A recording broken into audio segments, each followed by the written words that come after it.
Hello everyone, my name is Rishabh and I have selected in IPSPO 2025। तो बहुत सारे लोग मुझे पूछ रहे थे कि आपने कैसा IPSPO क्रैक किया, क्या आपकी स्ट्रैटेजी रही हर सब्जेक्ट को लेके।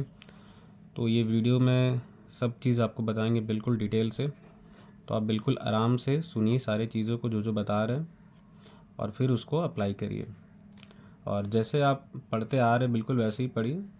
मे भी हो सकता है कुछ आपको ऐसा बात हम बताएं जिसकी वजह से आपका मार्क्स थोड़ा सा इंक्रीज़ हो जाए। तो बिल्कुल एंड तक देखिएगा और आराम से जो चीज़ बता रहे बिल्कुल सुनिएगा, ठीक है। तो सबसे पहले अपना रिज़ल्ट के बारे में आपको कुछ बता दें। ये मेरा सेकंड अटैम्प्ट था और मार्क्स जो मुझे रीजनिंग में मिले वो है 28.75। मैंने 35 मार्क्स का अटैम्प्ट किया था। करेंट अफेयर्स मुझे मिले हैं 7.5 नंबर और ये मैंने 12 से 13 मार्क्स का अटैम्प्ट किया था। इसमें इंग्लिश में मैंने 32 मार्क्स का अटैम्प्ट किया था और आए मुझे 24.75। क्वांट्स में मैंने 19 मार्क्स का अटैम्प्ट किया था और आए मेरे 17.75। और कट ऑफ जो गया था वो EWS के लिए 72.5 था और मेरे जो मार्क्स हैं वो दोस्तों 88.75 हैं। और इंटरव्यू में मुझे जो मार्क्स मिला है वो 71 से 72 के बीच में था। और फाइनली मेरा सिलेक्शन हो गया बैंक ऑफ इंडिया में। तो ये था मेरा स्कोर कार्ड का। अब मैं आपको बताता हूँ एक एक करके सब्जेक्ट्स के बारे में। तो सबसे पहले बात करते हैं हम लोग दोस्तों रीजनिंग का। रीजनिंग का जो मार्क्स है टोटल IPSPO में 2025 में वो है 60 मार्क्स का पेपर आया है, ठीक है। और ये दोस्तों सिर्फ आपको ना IPSPO के लिए हेल्पफुल होगा। ये वीडियो जो है आपको RRB PO RRB क्लर्क सभी मेंस एग्ज़ाम्स के लिए आपके लिए हेल्पफुल रहेगा, ठीक है। बस अलग अलग एग्ज़ाम में मार्किंग स्कीम थोड़ी बहुत चेंज हो जाती है, बाकी चीज़ जो है पूछने का तरीका वो वही रहेगा। चलिए देखते हैं। तो रीजनिंग में दोस्तों आपका जो है सबसे ज़्यादा वेटेज है वो है पज़ल, जैसे कि सर्कुलर प्लस वेरिएबल आ सकता है, कॉन्सेंट्रिक सर्कल्स आ सकता है, अनसर्टेन सर्कल आ सकता है, या फिर जो आजकल ब्लड रिलेशन है वो एक तो फिक्स ही है, पूछता है, ठीक है। फिर दूसरा पज़ल क्या हो सकता है, फ्लैट फ्लोर हो सकता है, उसमें एक वेरिएबल मिला दे, है ना, अनसर्टेन फ्लोर हो जाए, कुछ पीपल दिया हुआ है फ्लोर का पता नहीं है ना, मैक्सिमम दे दे कि मैक्सिमम जो नंबर ऑफ फ्लोर है वो 10 है 15 है। या फिर आ सकता है आपको एक फ़िक्स नंबर ऑफ फ्लोर दे दे, उसमें एक वैकेंट फ्लोर हो जाए। और एक आता है शिफ्टिंग का, ऊपर नीचे जो होता है। डेट मंथ वेरिएबल टाइप का एक अलग पज़ल है, ये आप बहुत कॉमन पज़ल ही एग्ज़ाम में आते ही आता है। ईयर दे देंगे, एज पूछेंगे, उनमें कुछ वेरिएबल डाल देंगे कि 10 लोग का एज इतना इतना था, उन्हें वो फ्रूट पसंद है। डेजिग्नेशन बेस्ड जैसे MD CEO वाले, है ना, बॉक्स बेस्ड पज़ल। तो ये बहुत इंपॉर्टेंट है, ये दोनों, ये एग्ज़ाम में बहुत चांस होता है इनका आने का। और पज़ल का जो दोस्तों वेटेज है वो 60 में मेरे हिसाब से 20 से 25 मार्क्स का तो आपका आता ही आता है, ठीक है। अब आता है बारी मिसलेनियस का, है ना। तो ये सब प्री का ही टॉपिक होता है, ब्लड रिलेशन, कोडेड डायरेक्शन। बस इसमें क्या होता है, कोडेड वर्ड लग जाता है आपका, जैसे कोडेड ब्लड रिलेशन, है ना, ट्री बनाते हैं जिसमें कोडेड डायरेक्शन कुछ सिंबल दे देंगे, coded inequality, magic box concept, coded syllogism कर देंगे, है ना। और इसी में एक आ गया रिवर्स सिलोगिज्म। डेटा सफिशेंसी आपको फ्री के मार्क्स दिलाएगा, 3 से 4 मार्क्स तो फिक्स ही होता है हर एग्ज़ाम में। इनपुट आउटपुट बहुत सारा लॉजिक नहीं है, अगर डेली आप 2-3 बनाओगे तो भी आपका काम हो जाएगा। कोडिंग डिकोडिंग ये तो फिक्स ही है, और वो स्टेप एंड रूल बेस, जैसे कि आप देखिए होगे स्टेप 1 2 3, है ना। स्टेप 1 में कुछ होगा, स्टेप 2 में कुछ होगा, और फिर फाइनली स्टेप 3 में जो होगा हमारा वो फाइनल आउटपुट होगा, और उससे क्वेश्चन हम लोग को बनाने हैं, ठीक है। तो मेरे अटेम्प्ट कितने थे, तो मैंने 35 मार्क्स का बनाया था और मेरा स्कोर जो है वो 28.75 है। अब पढ़े कैसे, है ना, कहाँ से पढ़े। तो देखिए, आप बेस्ट अगर आप कुछ करना चाहते हो वो है गाइडली का PDF डे वाइज। हम इससे ही किए हैं साल भर शुरू से, ये बहुत हेल्पफुल रहा है। और इसके अलावा सेक्शनल मॉक टेस्ट हर 2-3 दिन में आप 1-2 और उसको अच्छे से सॉल्व करो। इसके अलावा अगर आप यूट्यूब से करना चाहते हैं तो जैसे M3 प्लेलिस्ट है, वर्चुअस सर, है ना, उनसे आप कर सकते हो, वहाँ से हम भी किए हैं। संजय सर हैं, वो भी बहुत बढ़िया पढ़ाते हैं, उनसे भी आप कर सकते हो। और जहाँ मतलब आपको जिससे समझ में आता है, आपका जहाँ ट्यूनिंग बैठता है, टीचर सारे ही अच्छे हैं, बस आपको जिससे समझ में आता है वही आपके लिए बेस्ट हो जाता है। और क्रिटिकल रीजनिंग ऐसा सेक्शन है कि अब आप इसको छोड़ के पेपर नहीं निकाल सकते हो। 8 से 10 मार्क्स का वेटेज है, आता ही आता है। Course of action, informants, assumption, तो ये सारा चीज़ आप कहाँ से कर सकते हो? संजय सर से कर सकते हो, है ना। उनका प्लेलिस्ट है, बहुत अच्छा पढ़ाएं, तो वो आपको बेसिक से करवा देंगे बिल्कुल बढ़िया से। ठीक है, तो समझ में आ गया आपको कैसे रीजनिंग करना है। आप किसी भी टीचर से वीडियो देखो, है ना, और फिर डेली प्रैक्टिस अगर आप सिर्फ चाहते हो एक टाइम के बाद कि आपको वीडियो नहीं देखना, सिर्फ भाई प्रैक्टिस करना है, तो डे वाइज PDF आपको या तो आप परचेस कर लो गाइडली से, या फिर किसी टेलीग्राम ग्रुप में भी आपको मिल जाते हैं अगर आप अच्छे से खोजो तो जहाँ से मिले बस आप करो। ठीक है, और डेली ही करो। मेरा रूटीन सिर्फ सिंपल सा था कि मुझे डे वाइज डेली ही करना है ना। मॉक टेस्ट 2-3 दिन में, 4 दिन दो, एक भी चलेगा, लेकिन मेरा था डे वाइज करना है, क्योंकि डे वाइज बेसिकली आपको सारे क्वेश्चन को प्रैक्टिस करवा देता है अलग अलग टाइप का। ठीक है, ये कोई प्रमोशन वगैरह नहीं है, जो चीज़ रियलिटी है वही आपको बता रहे हैं। सो अब बढ़ते हैं दोस्तों हम लोग नेक्स्ट सेक्शन पे, यानी कि इंग्लिश लैंग्वेज पे। इंग्लिश एक ऐसा आपका, आप कह लो, पेपर है जिस वजह से आपका सिलेक्शन भी होगा और नहीं भी होगा। जिसका इंग्लिश अच्छा है वो थोड़ा तो एज लेंगे बाकी लोग से, इसमें कोई शक नहीं है। तो आपको इंग्लिश कैसे, तो इंग्लिश में सबसे पहले हम लोग देखते हैं कि क्या क्या क्वेश्चन पूछे जाते हैं ना। जैसे कि RC हो गया, है ना, मेंस में बस थोड़ा सा लंबा आ जाता है। ठीक है, और RC के अंदर बस कॉमन ही ये जब जो क्वेश्चन हम लिख के आपके लिए ये सभी पूछा, जैसे वोकैब पूछ लेगा कुछ, है ना, सिनोनिम एंटोनिम, टोन पूछ लेगा, है ना, ऑप्टिमिस्टिक है, कॉशियस है, इन्फरेंस पूछ लेगा। ठीक है, टाइटल क्रिएट करना होगा आपको, कुछ एरर दे सकता है, कोई एक सेंटेंस लिख दिया ABCD और उसमें आपको एरर फाइंड करना है, या फिर फिलअप्स या फिलर जिसको आप बोल सकते हैं ना। एक सेंटेंस है, कोई ब्लैंक दे दिया और ABCD ऑप्शन दे दिया जहाँ से आपको सोच के करना है। Cloze test, parajumble, connectors, match the column, word swap.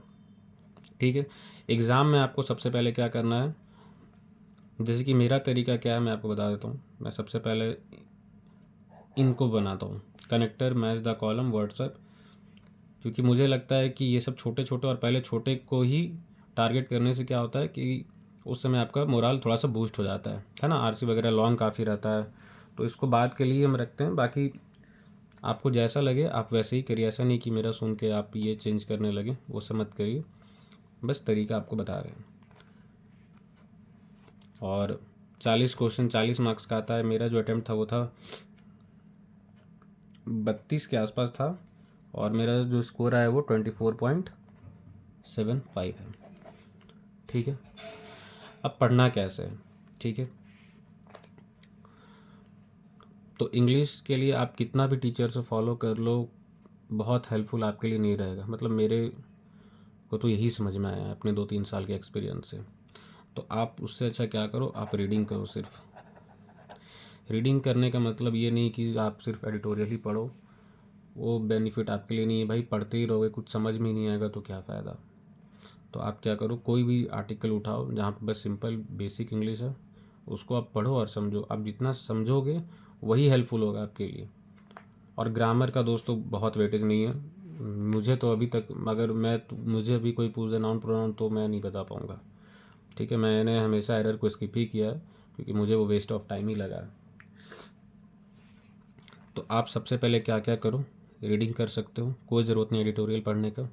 कहीं से भी कुछ भी आपको ऑनलाइन ब्लॉग मिलता है, आर्टिकल मिलता है, आप उसको पढ़ो, उससे आपका इम्प्रूवमेंट होगा ही होगा। ठीक है, इंग्लिश यूट्यूब पर एक चैनल है इंग्लिश स्पीच करके। ठीक है, वो लोग क्या करते हैं बेसिकली, अलग अलग जो ऑथर है उनका वीडियो डालते हैं सब टाइटल के साथ, तो वो आप सुन सकते हो, वो भी आपको हेल्पफुल होगा। ठीक है, इसके अलावा आप कुछ नॉवल पढ़ो, उससे भी होगा, है ना। और इसका आप दोस्तों वीक में ना कम से कम 2 से 3 सेक्शनल मॉक दो, बिल्कुल दो। कोई बात नहीं, 2 नंबर वो सब मत देखो, आप मार्क्स मत देखो कि कितना आ रहा है, 5 नंबर आ रहा है, 6 नंबर आ रहा है, उससे कोई लेना देना नहीं है। आप बस मॉक दो और देखो कि क्वेश्चन कैसे हैं। शुरू शुरू में हो सकता है आपके मार्क्स कम आएंगे, लेकिन आप अगर कंटिन्यू करोगे तो आपको डेफिनेटली फ़ायदा मिलेगा ही मिलेगा। ठीक है, मेरा रूटीन था कि हर 1 दिन 2 दिन पे एक फुल लेंथ सेक्शनल देना। रीडिंग इनिशियल प्रिपरेशन फेज़ में थे तो करते थे, बाद में हम रीडिंग करना छोड़ दिए एक टाइम के बाद। फिर सिर्फ क्वेश्चन मॉक बस, ठीक है। अब बात करते हैं हम लोग क्वांट्स का, है ना, IPS PO मेंस का क्वांट का। तो ये दोस्तों 50 मार्क्स का आता है और आपके लिए सारा ही पॉसिबल टाइप का जो हो सकता है टॉपिक्स वो हम लिख दिए हैं, ठीक है, ताकि आपको कोई दिक्कत नहीं हो। आप इसका स्क्रीनशॉट ले लेना या फिर बेटर होगा कि आप एक नोट्स टाइप ही बना लो जैसे मैंने बनाया है। इसको मैंने 2 पार्ट में तोड़ दिया है, पार्ट ए और पार्ट बी। पार्ट ए में DI को रख दिया हूँ, पार्ट बी को मैंने जो मिसलेनियस पोर्शन आता है उसको रख दिया हूँ, ठीक है। अब बात करते ही करके कैसा कैसा क्वेश्चन पूछा जा रहा है या फिर दूसरे एग्जाम में कैसे क्वेश्चन पूछ सकते हैं आपसे। तो लॉजिकल DI बहुत ही फेमस है, आता ही आता है एक सेट, ठीक है। 4-5 सेट आपका एग्जाम में, 4 मिनिमम सेट है, आपको मेंस DI दिखेगा ही दिखेगा, ठीक है। आधा वेटेज तो DI ले जाता है भाई, ठीक है। मैंने खुद 2 सेट बनाया था, है ना, 10 मार्क्स का, 10 या 15 मुझे ध्यान नहीं आ रहा, कुछ इसी तरीके का था, ठीक है। तो लॉजिकल DI पूछ सकता है ना, टेबुलर पूछ सकता है, डबल पाई चार्ट सबसे इंपॉर्टेंट है, ये तो आ ही रहा है, टेबल पाई चार्ट डबल, है ना। इसके अलावा कैसलेट भी पूछ दे रहा है ना। तो मिक्स करके हर एक सेगमेंट से एक एक उठा रहा है और पूछ रहा है। बाकी कुछ अब तो ये सब कम हो गया, फनल बबल, है ना, स्कैटर ग्राफ अब तो नहीं आ रहा, लेकिन आप देख लिया करो बीच बीच में, है ना, वैसा भी नहीं कि पूरा ही छोड़ दे रहे हैं, तो वो आपको नहीं करना है, ठीक है, देखते रहना है। अरिथमेटिक में DI में, अरिथमेटिक टॉपिक से भी एक DI आपका बन जा रहा है ना, जैसे कि बोट स्ट्रीम बहुत हाई प्रोबेबिलिटी होता है, time speed distance, profit loss, है ना, मेंसुरेशन वगैरह कभी कभी पूछ लेता है, लेकिन ये 2-3 टॉपिक है, ये ज़्यादा उठाता है एग्जामिनर, ठीक है। SI CI से भी कभी कभार ही आ जाता है, टाइम एंड वर्क से भी कभी कभार ही आता है।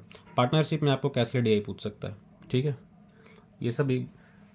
ये सब इम्पॉर्टेंट है आपके लिए, तो बिल्कुल अच्छे से इसको अभी से ही प्रैक्टिस करना शुरू करिए, है ना।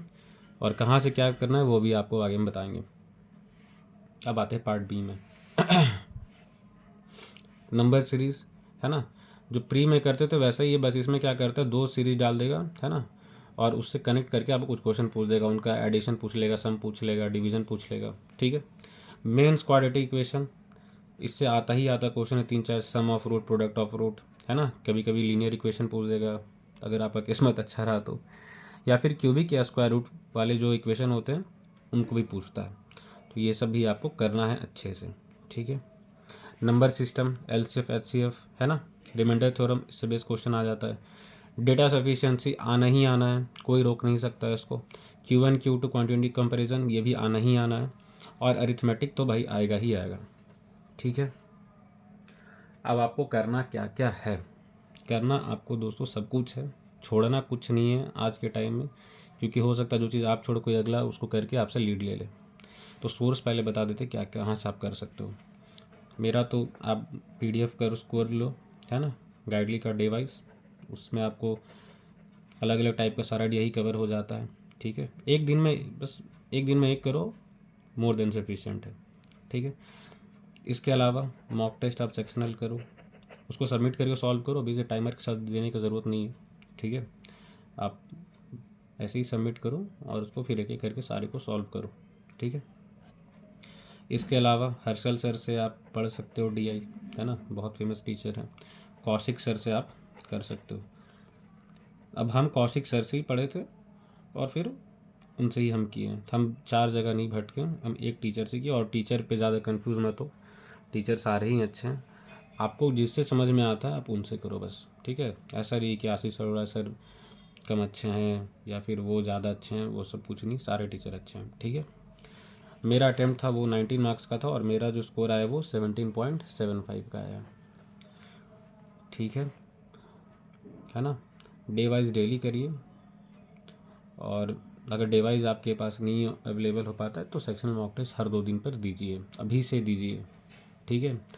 आप IPS पे टारगेट नहीं कर रहे हैं फिर भी दीजिए इसको, ठीक है। अगर इससे क्या होगा कि जब आप थोड़ा हाई लेवल के क्वेश्चंस बनाने लगोगे तो जब ईजियर एग्जाम्स होगा, जैसे RRB क्लर्क हो गया, SBI क्लर्क होगा, तो उनमें आपका अटैम्प्ट अच्छा हो जाएगा और वो बहुत स्ट्रांग हो जाएगा आपके लिए। अरिथमेटिक आप करिए, मत करिए, है ना।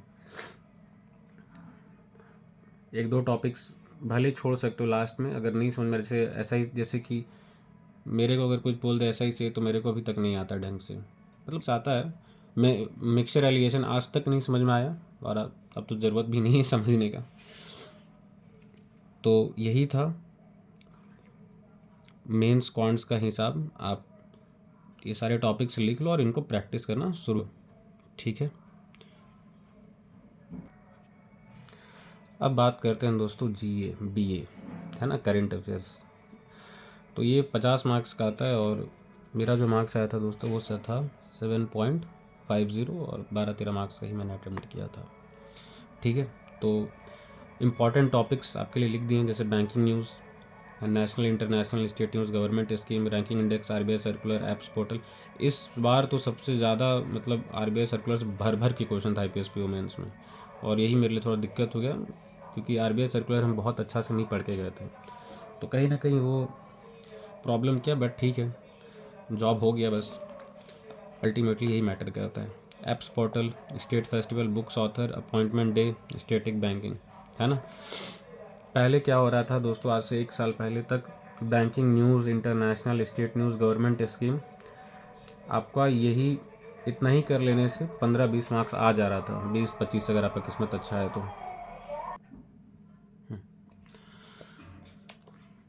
तो पहले यही सब बहुत इंपॉर्टेंट टॉपिक्स था जिस वजह से स्टूडेंट आराम से 15 से 20 मार्क्स ले आ रहे थे। इस साल क्या हो रहा है, जो क्वेश्चन सेट हो रहा है वो कहीं ना कहीं मेरे हिसाब से एसएससी की तरफ आपका शिफ्ट कर रहा है पैटर्न, है ना।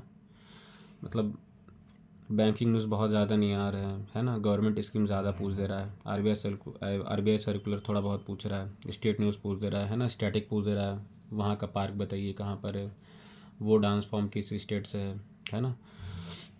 तो अब आपको सारे ही चीज़ पढ़ना है, ठीक है। ऐसे तो ये सारा इंपॉर्टेंट है, बैंकिंग न्यूज़, नेशनल इंटरनेशनल, तो ये तो आपको करना ही, लेकिन आप ये सब चीज़ को अब नहीं छोड़ सकते हो आगे के एग्ज़ाम में। बुक्स ऑथर, अपॉइंटमेंट, ये सबसे अच्छे लेवल के क्वेश्चन आ रहे हैं, एप्स पोर्टल, स्टेट फेस्टिवल, है ना। तो वो आप कैसे करोगे, तो देखो स्टैटिक क्या कर रहा है ना, जो भी न्यूज़ आपका भी बन रहा है ना, उससे ही आपको स्टैटिक पूछ दे रहा है, कि बहुत बाहर से नहीं आ रहा है।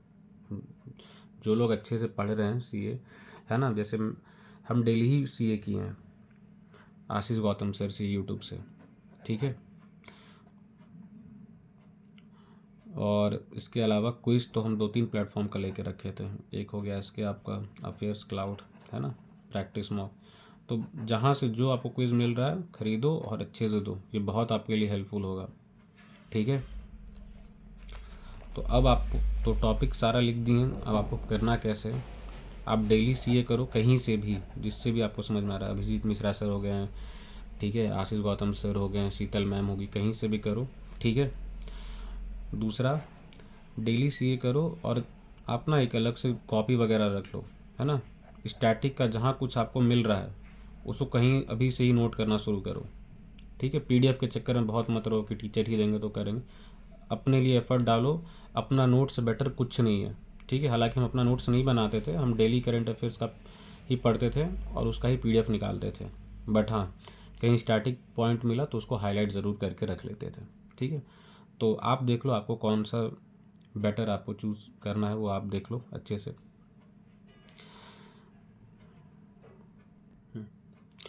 तो अब करना कैसे, सोर्स के बारे में बात करते हैं, ठीक है। सबसे पहले चीज़ तो है आपको डेली ही पढ़ना है, ठीक है, जिससे पढ़ो। दूसरा, आपको एक साइड में साइड बाय साइड आपको किसी प्लेटफॉर्म पर क्विज़ खरीद लेना है, ठीक है। जैसे बताएं अभी अफेयर्स क्लाउड हो गया, स्मार्ट कीड़ा हो गया, प्रैक्टिस मॉक हो गया, जिससे भी आपको अच्छा लगे ले लो, ठीक है। जैसे मान लीजिए आज आपने करेंट अफेयर्स पढ़ा, तो आप एक काम करो, आज कल छोड़ दो और परसों फिर से इसको पढ़ लो, है ना। फिर 2 दिन के बाद फिर इसी को पढ़ो, तो बार बार रिपीटेशन से क्या होगा कि आपको वो चीज़ याद होने लगेगा, है ना। वीकली वीकली पीडीएफ और वीकली सीए मत देखिए, टाइम बचाने के चक्कर में आप अपना मार्क्स ही लूज़ करोगे, क्योंकि अब वो ऐसा सीन रहा नहीं कि आप ऊपर ऊपर से पढ़ लो और आपका अच्छा मार्क्स आ जाए। कंपटीशन बहुत है, तो डेली ही पढ़िए, डिटेल में पढ़िए, ठीक है। और संडे को क्या करिए, पूरा वीक का रिवीजन कर लीजिए, ठीक है। और वीक का रिवीजन आप क्या करोगे, जैसे वीकली क्विज आता है फेस क्लाउड में, स्मार्ट कीड़ा में, तो आप बस उसी को वापस से री अटेम्प्ट कर लो, है ना, ताकि आपको रिवीजन हो जाए। ये कंटेंट पढ़ने का ज़रूरत नहीं है, बस वीकली रिवाइज करो क्विज़ को, उससे ही आपका बहुत हेल्पफुल हो जाएगा, ठीक है। तो बाकी सारा चीज़ बता दिए आपको, और तो कुछ वैसा लग नहीं रहा है, कि कुछ छूट रहा है। हाँ, स्टैटिक बैंकिंग, इससे भी 3-4 क्वेश्चन आजकल आ रहे हैं। स्टैटिक बैंकिंग है ना, जैसे बहुत डिजिटल बैंकिंग जो चैप्टर है ना, उसको आप अच्छे से कर लो, है ना। यूपीआई का लिमिट कोई पूछ सकता है, एनएफटी आरटीजीएस में फ़र्क पूछ सकता है, ठीक है, बेसिक कुछ आरबीआई का सब्सिडी कुछ पूछ लेगा। तो ये आप कर लो, अभी टाइम है काफ़ी, तो आपका हो जाएगा, ठीक है। और जीए में बहुत मार्क्स का उम्मीद मत रखना आप एग्ज़ाम में कि 50 का है तो 25-30 लाएंगे, नहीं। 15-20 मार्क्स आपको अगर आ जा रहा है तो भाई वो मोर देन सफिशिएंट है, क्योंकि जीए अनप्रिडिक्टेबल है, किसी को नहीं पता है, कुछ भी पूछ सकता है। तो पढ़िए आप सारा ही, है ना। और बता ही दिए आपको सोर्स कहाँ से आप फॉलो कर सकते हो, क्विज़ कौन सा आप दे सकते हो। और हाँ, चलिए और 1-2 चीज़ आपको याद आया, आप पढ़िए किसी से भी, है ना, कोई फ़र्क नहीं पड़ता। आखिरी के मेंस एग्ज़ाम से 10-15 दिन पहले अलग अलग प्लेटफॉर्म से आप मैराथन ज़रूर करिए। जैसे शीतल मैम करवाती मैराथन, है ना। अपरिचित सर हो गए, उनका हम फॉलो किए, वो करवाते हैं, ठीक है। तो कपिल सर हो गए। तो जहाँ जहाँ जो सोर्स आपको दिखेगा लास्ट मोमेंट में रिवीजन के लिए महा मैराथन टाइप, तो उसको आप ज़रूर देखिए। ये नहीं कि हम इन सर से पढ़ें या इन मैडम से पढ़ें तो दूसरा काम नहीं देखेंगे, वो सब मत करिए। हाँ, शुरू से डेली को एक ही सोर्स पकड़िए, लेकिन जब एग्ज़ाम का 5 दिन 10 दिन बचाओ तो आप अलग अलग सोर्स देखो, ताकि वो आपको बेसिकली एक हेल्प ही मिलेगा, आपका टाइम नहीं बर्बाद होगा, ठीक है। तो अगर आप यहाँ तक वीडियो को देखें तो प्लीज़ लाइक शेयर और सब्सक्राइब ज़रूर करिएगा अगर आपको अच्छा लगे तो। बाकी अगर आपका कुछ और पर्सनल डाउट है तो आप मुझे कमेंट में पूछ सकते हैं, आपका वहाँ मैं हेल्प कर दूँगा, ठीक है। तो all the best future bankers. I hope ये वीडियो आपको अच्छा लगा, और चलिए फिर मिलते हैं किसी दूसरे वीडियो में। बाय।